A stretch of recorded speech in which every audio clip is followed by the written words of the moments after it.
arkadaşlar, kanalımıza hoş geldiniz. Lyon'da 24 saatimiz var. Bu 24 saati nasıl geçireceğiz? Nereleri gezeceğiz, neler yiyeceğiz, neler göreceğiz? Hep birlikte görüyor olacağız. Şu anda Belle Cour Meydanı'ndayız. Burası Lyon'un ana meydanı.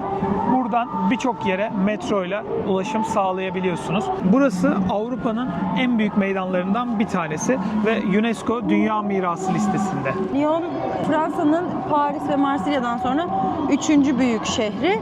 Zaten indiğinizde de havalimanından çıktığınızda da şehrin büyüklüğünü, işte metro hatlarını, tren hatlarını hepsini görebiliyorsunuz. Çok benziyor bu arada sokakları. Paris'e Evet. benziyor. Burada birçok ünlü restoran var. Bu akşam hatta birinde yemek yiyeceğiz. Size de orayı gösteririz. Peki biz buraya nasıl ulaştık? Lyon'un havalimanından Road Express'e bindik. Biz gidiş dönüş olarak 2 kişilik bilet aldık ve bu toplam 57 euro civarıydı. Havalimanına gidip gelen tren hattı normal şehrin içindeki metro hatlarından farklı. Yani havalimanından şehir içine gelmek için ayrı bir hat kullanıyorsunuz. O hattın da bileti diğer hatlarla birleşmiyor. Farklı bir bilet alıyorsunuz. Yaklaşık 20 dakika gibi bir süre içerisinde havalimanından merkeze ulaştık. Ulaşım için de 24 saatlik ulaşım bileti aldık. Buna da kişi başı 6,90 euro ödedik. Buradaki Road Express'ten sonra otele ulaşımımızı da bu bilet sayesinde sağladık. Zaten burada da tam olarak 24 saatimiz olduğu için metroda, tramvayda, bütün toplu taşıma araçlarında bu bileti kullanabiliyor olacağız. Yani buraya ulaşımımız aslında bizim gidiş dönüş ne kadara denk gelmiş olacak? 58 euro artı 6,76 yaklaşık 13-14 euro da ona verdik. 72 euro gibi bir toplam bütün 24 saatlik ulaşım ücretimiz oluyor. Taksiyle ulaşmak isterseniz de tek yön 45-50 euro arası ulaşım sağlayabilirsiniz. Tabii bunlar 2024 Nisan rakamları. Seyahat ettiğiniz tarihte fiyatlar nasıl değişir, nasıl bir değişkenlik gösterir bilmiyoruz.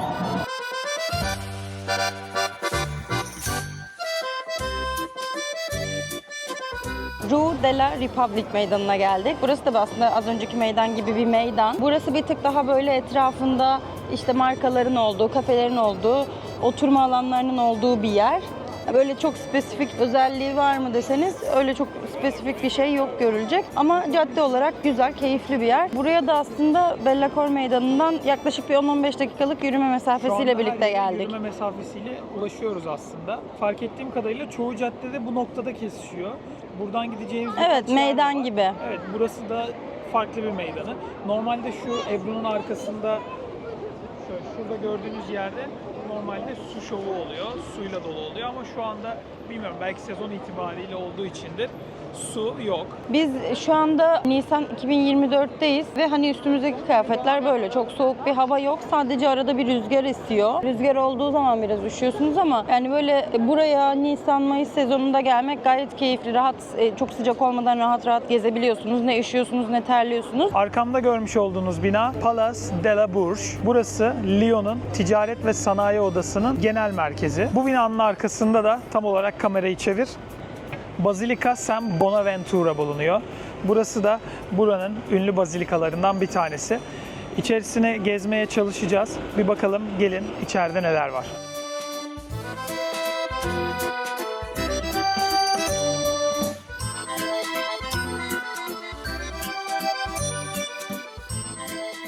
Evet, şimdi Bazilika'dan çıktık ve eski Lyon'a doğru yürüyoruz. Bugün burası inanılmaz kalabalık. Ebru'nun da aslında ilk geri geriye yürüyerek video çekme tecrübesi oluyor. O yüzden arkasına da bakarak yürüyor. Dediğim gibi burası şu anda çok kalabalık ama Fransa'da yani hatta Avrupa'da en beğendiğim şehirler arasına burası girer. Çünkü sokakları, mimarisi çok güzel. Şimdi Bazilika'dan eski Lyon'a doğru yürüyoruz.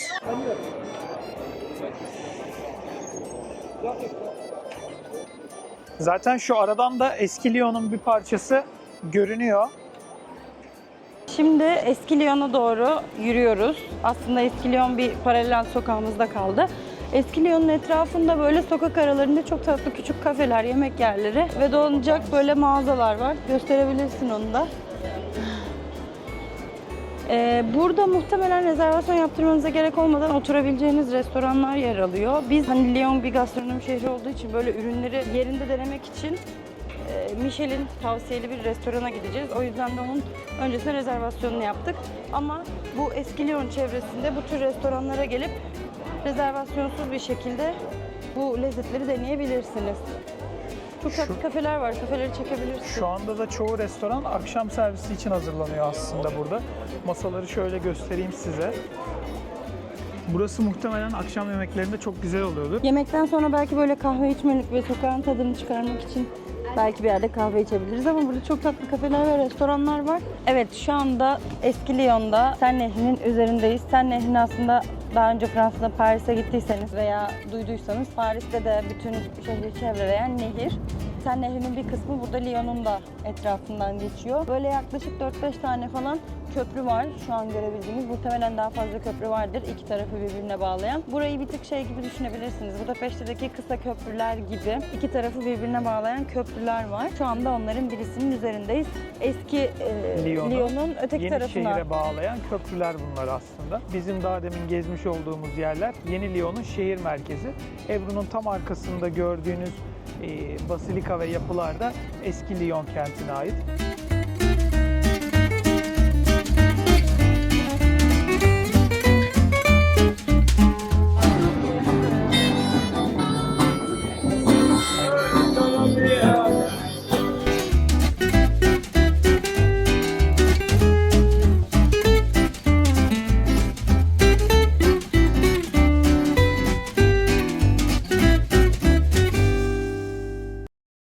Evet, şu anda eski Lyon meydanındayız. Arkamda da Lyon Katedrali var. Saint Jean Baptiste Kilisesi. Roma'ya ait bir Katolik kilisesi ve tarihi 6. yüzyıla kadar dayanıyor. Katedral, vaftizci Aziz John'a adanmış ve 6. yüzyıldan beri kullanıma açık. Biz de şimdi içini gezebilmemiz mümkünse hep beraber gezeceğiz. Kilisenin yapımına 1180 yılında başlanmış ve 1476 yılında tamamlanmış. Neredeyse 300 yıl boyunca tamamlanamamış bir kilise burası. İçerisinde birçok eski hazine de bulunuyor.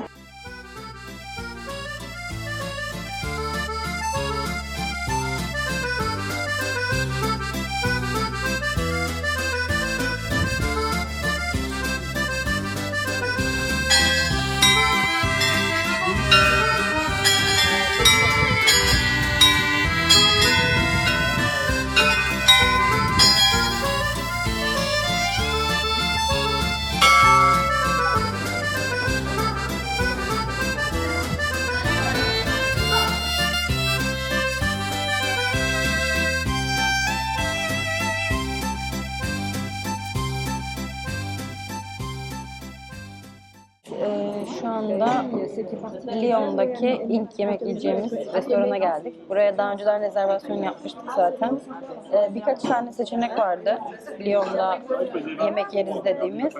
Burada meşhur olan bouchon ve bocuse dedikleri iki tane meşhur yemek konsepti mi diyeyim artık, yemek mi diyeyim, meşhur bir söylem var ve çok fazla bouchon restoranı var. Bizim şu an geldiğimiz nasıl okunuyor bilmiyorum. Bence yazısını göster. Les Lyonnaises diye yazılıyor. Le Lyonnais Bouchon restoranı. Adı da direkt Bouchon. Bouchon Fransız mutfağında anne mutfağı demekmiş. Muhtemelen böyle daha traditional, geleneksel. 20. yüzyıldaki Lyon'da bir savaş oluyor. O dönemdeki anneler bu şekilde restoranlar, küçük restoranlar açmaya başlıyor. Anne mutfağı dedikleri konseptte çok fazla restoran var burada. Muhtemelen böyle bir menü, ev yemeği tarzı bir şey olacak diye bekliyoruz. Bakalım gelince zaten şeylerin de görsellerini paylaşırız. Aslında bizdeki ev yemekleri Gibi. Nedir o? Ayşe Hanım ev yemekleri gibi. Öyle bir konsept muhtemelen. Bocuse da ünlü bir şefin soyadı. Sanırım onun yaptığı yemek tarzı için kullanılan yemeklere de öyle bir isim veriliyor.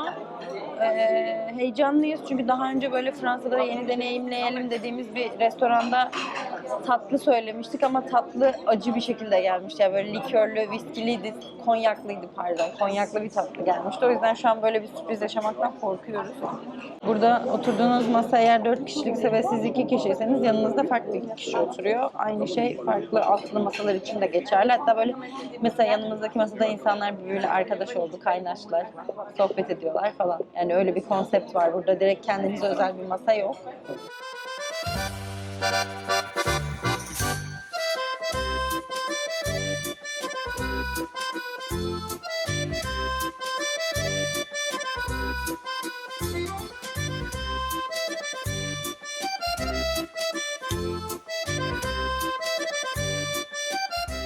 Biz genel itibariyle buranın yiyeceklerini beğendik. Zaten çıktığımızda da ikimiz beraber daha detaylı konuşuruz. Şimdi artık en son tatlı kısmına geldik. Burada bende krem karamel var. Ebru'da da çikolatalı kek var. Bunlar birazcık daha risksiz tercihler oldu.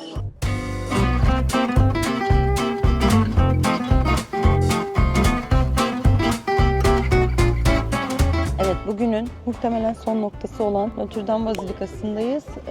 Buraya eski Lyon'dan bir fünikülerle çıktık. Yaklaşık 5-6 dakikada falan çıktık. Yürüyebilirsiniz. Fourvière durağı 2 numaralı fünikülere binerek buraya 5 dakika içerisinde çıkabiliyorlar. Bu bazilikaya yürüyerek de çıkabilirsiniz. Ama biz hem akşam olduğu için biraz serin rüzgar da başladı. Hem de bugün zaten biraz yorulduğumuz için fünikülerle çıkalım dedik. Yaklaşık 5 dakikada falan çıktık. Bence gündüz görmektense akşam görmek daha güzel bu arada. Eğer içini gezmeyecekseniz, yani içini gezmeyi düşünüyorsanız gündüz tabii ki gelin. Ama akşam, yani arkada gördüğünüz üzere ışıklarıyla falan inanılmaz güzel bir görsel şölen var burada. Notre Dame Bazilikası'nın tam arkasında bütün Lyon şehrini ayaklarınızın altında görebileceğiniz mükemmel bir manzara var. Yani Bazilika'yı önden görüp arkasına atlamayın sakın. Buraya geldiğiniz zaman direkt Bazilika'nın ön tarafına geçip bütün manzarayı izleyebilirsiniz. Aslında akşam gelmenin avantajı, burada böyle bütün şehri ışıklı olarak görebiliyorsunuz. Ama gündüz geldiğinizde de köprüleri, nehri, Daha detaylı görebilirsiniz. Daha net, detaylı, ben nereyi gezmiştim diyebileceğiniz, yani böyle tek tek lokasyonları seçebileceğiniz bir görüntü var ayaklarınızın altında. O yüzden bu bazilikaya geldiğinizde ön tarafını ziyaret etmeyi unutmayın. Evet, ikinci günün sabahındayız şu anda. Saat 8 gibi uyandık ve direkt metroya atladık. Bugün günlerden pazar olduğu için çoğu mağaza şu anda kapalı. Belki ilerleyen saatlerde açar. Biz de şehir turumuza devam edelim istedik ve şehrin kuzeyine doğru geldik. Arkamda da görmüş olduğunuz Lyon'un opera binası. Bu opera binasında göreceğiniz mimari özellik ise eski dönem mimarinin üzerine yapılmış cam kafes uygulaması, birazcık daha modern bir görünüm sağlamış.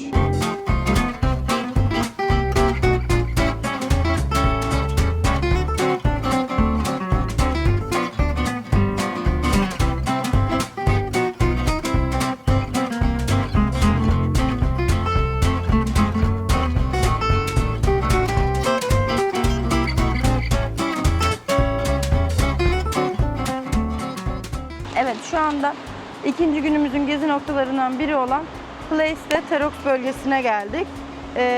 Burası böyle yaklaşık 3-4 tane güzel yapının olduğu bir meydan. Sağ tarafında Bartoli Çeşmesi adındaki bir çeşme bulunuyor. Çeşmenin tam karşısında Güzel Sanatlar Binası, aslında Güzel Sanatlar Müzesi bulunuyor.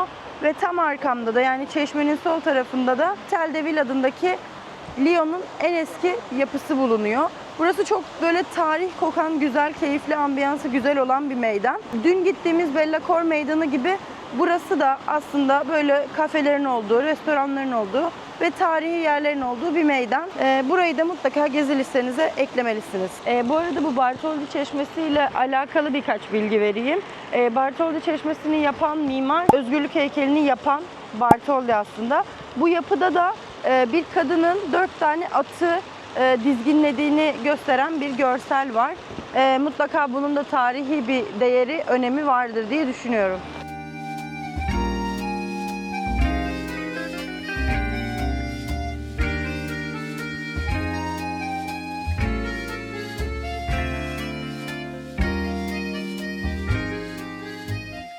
Evet, buraya dün akşam da gelmiştik. Şu anda yine Notre Dame Bazilikası'nın olduğu eski Lyon'un üzerinde bulunan tepedeyiz. Arkamda görmüş olduğunuz Lyon'un panoramik manzarası. Buraya dün akşam da gelmiştik. Bu sabah da tekrar ziyaret edelim istedik. Bugün pazardı. Kilisenin içerisinde ayin olduğu için çekime izin vermiyorlardı. İçeride farklı bir ambiyans bulunuyordu.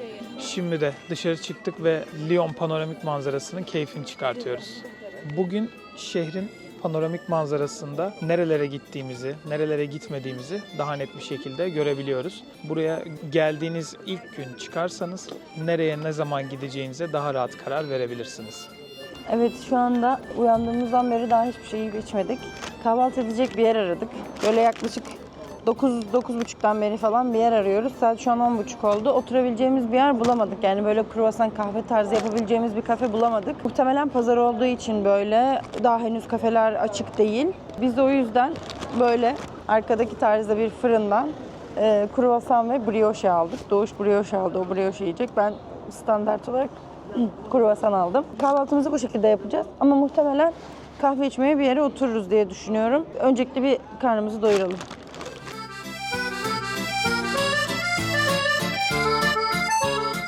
Evet, en son bir fırından kruvasan ve brioche almıştık. Daha sonrasında açık bir tane kahveci bulduk ve orada kahve içtik. Daha sonra da 5 dakika yürüme mesafesinde olan arkamdaki Lyon freskine geldik. Bu eser çok detaylıca çizilmiş bir eser. Zaten yakın detaylarına baktığınızda ne kadar ince çizildiğini görebilirsiniz. Şehirdeki neredeyse bütün her şey birbirine yürüme mesafesi uzaklıkta. Biz de buraya hızlıca geldik. Yavaş yavaş da zaten rotamızın sonuna geliyoruz. Evet, buradan sonra da Paul Bocuse haline gidiyoruz.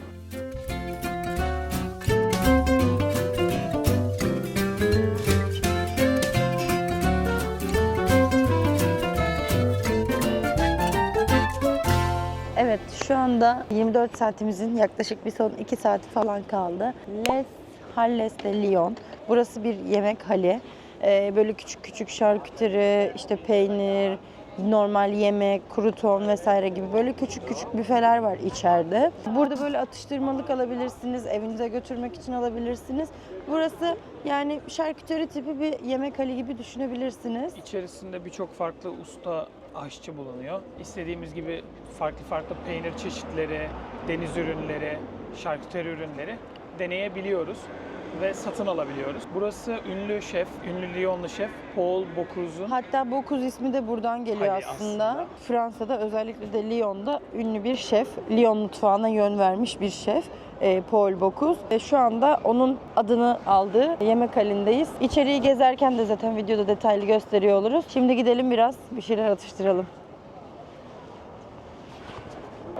Az önce de bahsettiğim gibi burada bir sürü farklı küçük büfe mantığında atıştırmalık alabileceğiniz bir hal burası. İçerisi bayağı yoğun yemek kokuyor bu arada. Sen Evet, de almışsın, deniz ürünü kokuyor bayağı bir. Tatlıdan tutun, tuzluya, et türevi, şarküteri, peynir her şeyi bulabilirsiniz burada. Oturma yerleri de var, yani alıp oturabilirsiniz. Sadece bahsettiğim gibi biraz yoğun bir koku var içeride ama bayağı değişik bir yer. Burayı da mutlaka görün deriz. Pazar günleri normalde burası hafta içi akşam 7'ye kadar açık. 7.30'a kadar açık. Ama pazar günleri 1'de kapanıyor, öğlen 1'de. Biz de o yüzden buraya yetişmek için hızlıca geldik. Sabah bayağı erken açılıyor. Hafta içi aslında çok kalabalık oluyor. Sabah erken saatlerde gelmek daha Evet, mantıklı. sabah yani şu an bile kalabalık ki şu an pazar günü ve Lyon'un şehir merkezine baktığımızda bayağı bir boş. Ama burası oldukça kalabalık, yani bilinen bir yer. Dolayısıyla burayı erken saatlerde gezerseniz daha rahat gezebilirsiniz. Şimdi Hol'de peynir tadabileceğimiz güzel bir mekana geldik. Burada çok farklı lokal peynir çeşitleri bulunuyor. Biz 2 kişilik peynir tabağı tercih ettik. 2 kişilik peynir tabağının fiyatı 20 euro. Tek kişi isterseniz 12 euro. 5 farklı çeşitte Lyon'a özgü lokal peynirler geliyor. Bu arada şöyle, menü içerisinde farklı plate'lerde söyleyebiliyorsunuz. Yani içerisinde şarküteri, et ürünleri olan bir tabak da sipariş edebilirsiniz. Biz çok ağır olmaması için sadece peynirleri, bir de Fransa'nın peynirleri ünlü olduğu için peynirleri denemek istedik. O yüzden bir peynir tabağı sipariş ettik. Yerken de bize sıralamasından bahsetti. Az önce bahsettiğimiz gibi peynirlerin sıralaması var. Bu 1. sırada yememiz gereken peynir. Bu 2, bu 3 ve 4 ve 5 olmak üzere 2 tane de sürülebilir peynir var. Bu 4 numaraları için çok ağır olduğunu söylediler. O yüzden bunları son böyle krem peynir gibi bir şey yemeden önce tadına bakmamız gerekiyormuş. Muhtemelen bunlar biraz daha yumuşak peynirlerdir diye tahmin ediyorum. Tadına baktıktan sonra daha net söyleyebiliriz. Evet, şimdi peynir tabağımızı yedik. Halden çıkıyoruz. Şöyle dediğimiz gibi 5 çeşit peynir denedik toplamda. 3 tanesini falan çok beğendik. Çok güzeldi, çok lezzetliydi. 2 tanesi bir tık bizim damak tadımıza ağır kalıyor diyebilirim. Bir tanesi Roquefort peyniri gibiydi. Bir tanesi de kiç peynirinin bir tık daha ağır gibi düşünebilirsiniz. Zaten peynirleri getiren kadın da 4. peynir için çok ağır olduğunu söylemişti. Aynen, önden söylemişti Kokusu zaten. ve tadı da gerçekten çok ağırdı aslında. Ama şöyle ekmekle yediğiniz zaman yani tadım tabağı gibi olsa da yanında ekmek getiriyorlar ve böyle yani tüm peynirle yetecek kadar ekmek oluyor. Dolayısıyla onu ekmekle seyrelterek yiyebiliyorsunuz.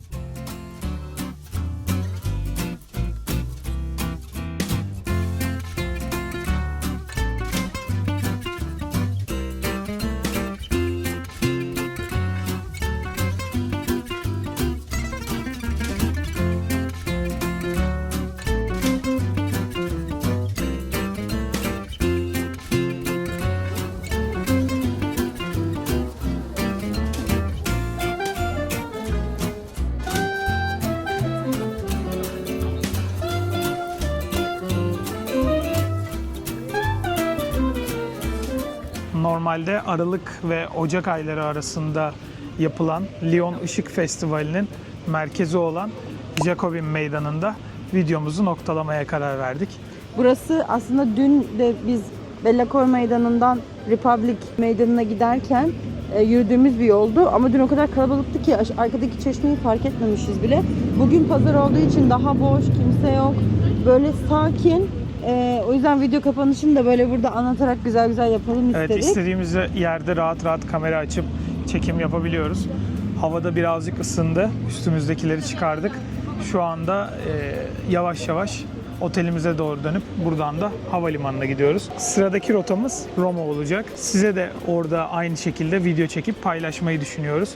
Artık ikinci bölümde görüşmek üzere. Gidiyoruz bizim ilk videosunun kapanışını da böyle yapıyoruz. Bu videoların devamı gelecek bahsettiğimiz gibi. Bundan sonraki rotamız Roma. Roma'yı da ayrı bir video olarak paylaşıyor olacağız. Kanalımıza abone olmayı ve videoyu beğenmeyi unutmayın. Lyon hakkında bizim bahsedip de sizin merak ettiğiniz farklı bir şey olursa yorum olarak aşağı bırakırsanız onu da detaylıca cevaplamak isteriz. Bizi izlediğiniz için çok teşekkür ederiz. Detaylı restoran incelemelerini ve tavsiyeleri de Lyon tavsiyelerinde Instagram hesabımızda bulabilirsiniz. Bizi Instagram hesabımızdan da takip etmeyi sakın unutmayın. Kendinize çok iyi bakın. Başka videolarda görüşmek üzere. Hoşça kalın. Bay bay.